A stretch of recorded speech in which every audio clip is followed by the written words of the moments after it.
Bienvenue à une autre chronique de tendance. Cette fois-ci, on va parler d'un événement qui s'invite à chaque année. Et voilà, le Ramadan frappera bientôt à nos portes. Et nous sommes à quelques jours de ce mois sacré, le troisième pilier de l'islam. C'est devenu un passage obligé, après la salade et le tarawih, de déguster un gâteau sucré qui n'est nul autre que la fameuse lébia. Oui, la lébia de Boufarik. Elle a pris une place d'honneur aux côtés des traditionnels kelbelouz et ktaïf. Elle a un goût exceptionnel et inaltérable grâce à l'art de sa préparation qui se transmet de génération en génération. Ici à Montréal, on la trouve dans quelques places, à raison de 20 $ le kilo. À Boufarik, elle ne coûte que 200 dinars, moins de 2 $. Selon Mahmoud, fils de Khaled et petit-fils de Ami Ali, la zlébia de Boufarik appartient aux Aksil, originaires du village de Beniksila, à 8 km de Béjaïa. L'aïeux est venu s'installer à Boufarik et a institué durant la période du jeûne la consommation d'un gâteau mielleux et qui est donné le nom de zlébia, un mot que la légende de la famille Askil veut s'approprier.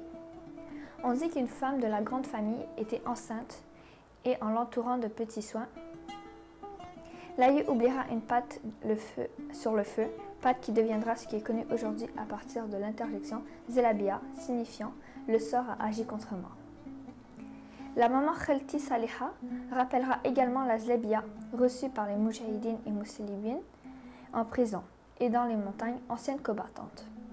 La zlébia émigrera partout, même à Montréal. C'est un Boufaricois qui la prépare depuis plusieurs années. L'art de préparer cette friandise est la même depuis des dizaines d'années. Et le regretté Kaïd Khaled, père d'une multiple progéniture composée de 17 enfants, dont 3 décédés, ne voudra jamais en changer le rituel.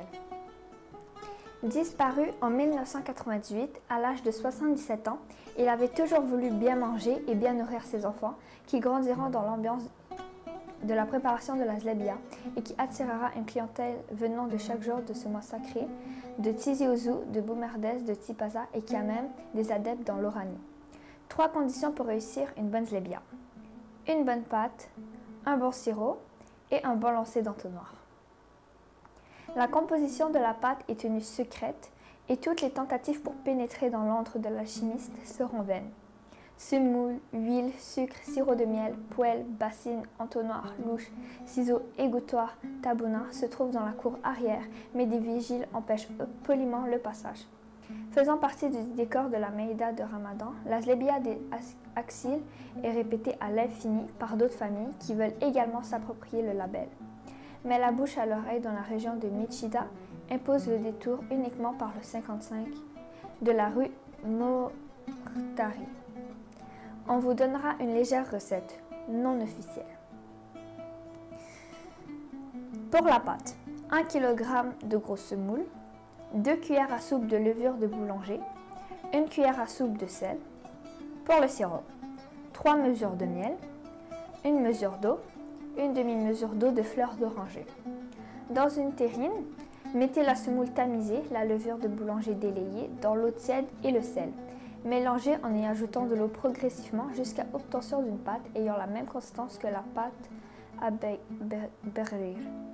Couvrez et laissez reposer pendant 48 heures jusqu'à ce que le volume de la pâte se multiplie par 4. Ajoutez ensuite un peu d'eau et mélangez avec une spatule en bois. Préparez un bain de friture chaud. Mettez la pâte dans un entonnoir en prenant soin de bien boucher le trou avec votre doigt. Approchez l'entonnoir au-dessus du bain de friture, enlevez votre doigt et laissez couler la pâte, en donnant la forme de la zlébia. Après cuisson, retirez la zlébia du bain de friture et trempez aussitôt dans le sirop préalable allégé avec de l'eau et aromatisé à l'eau de fleurs d'oranger. Et voilà, c'était notre émission Tendance, la zlébia de Boufarik.